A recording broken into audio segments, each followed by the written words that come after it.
share that with you, and so that you can pick up a clear, a better definition. Okay, let me wrong commentary. Here it is. Okay. See what they say back in the old days. And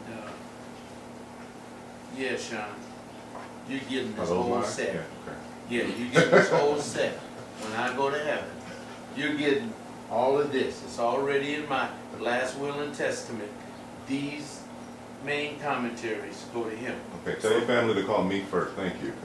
And Forgive the person who breaks in. upon my death, someone may break in my house and take my whole set of commentaries. You are terrible. You are terrible. Oh, you're terrible.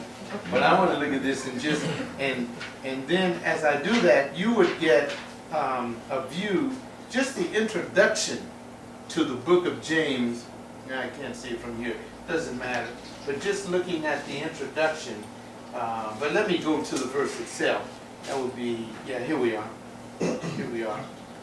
That would be verse, what did I say that was? 25? 25. Yeah, verse 25. It says right here, look at, okay, to lean aside, to stoop to look, something which attracts your attention, hence to look particularly, to scrutinize. See that? And then it says, implying close inquiry after truth. Investigate. Yes, I want the truth about me, and I don't want it to be a cursory skim. I want to go so deep into it. And this is beautiful, and I'm going to compare this with what I've done in my newer commentaries and see what's happening here. He calls it a blessed curiosity. Now, when James talks about the perfect law of liberty, he's talking about the gospel that rules the life.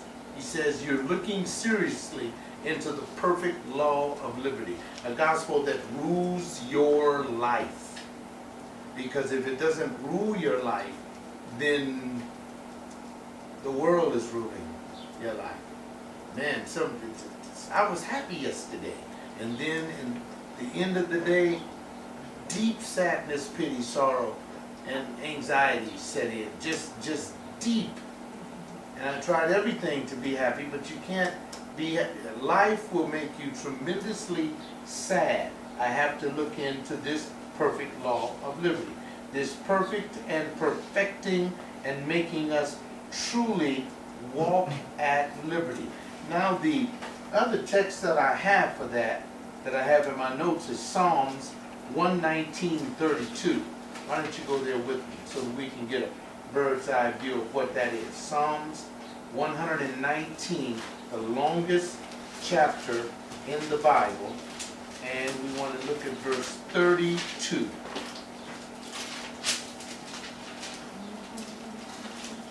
Now, I like this verse. I shall run the way of thy commandments. Not walk. I shall run. Psalmist is saying, I'm going to run the way of thy commandments, for thou wilt enlarge my heart. See, Psalm 119:32 speaks about you not just hearing the commandments, but running in the way of it. And why? Because it'll make your heart larger for God. So, when we read Psalm 119:32, we'll read that again. It says, I shall run the way of thy commandments, for thou wilt enlarge my heart. This running. Christians are to aim at a higher standard of holiness that was generally understood under the law. Under the law, it was rules. Rules. I don't do this because of the rules. Well, we aim at a higher kind of a law. We're not rule keepers. I don't think that's what God called us to be, is rule keepers. We're not law keepers. That's what the Pharisees were in Jesus' day. And you know how he spoke against the one that just kept the outside of the cup clean.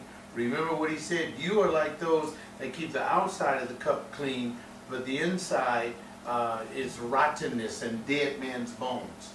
And so it's not just keeping rules.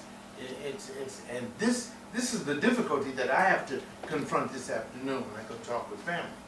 Because I gotta say, are you just keeping rules? Because if you're just keeping rules, and none of us keep no rules. You know, we want to take a deeper look. Deeper, deeper, deeper. It's very, very important. Christians run by a higher standard. The principle of love takes place beyond the letter of the law, so that by one Spirit we are free from the yoke of sin. See, if you take the letter of the law, you're going to find yourself sinning continuously. But if you understand the spirit of the law, the spirit of what the word tells you, then we are free from the letter of the law.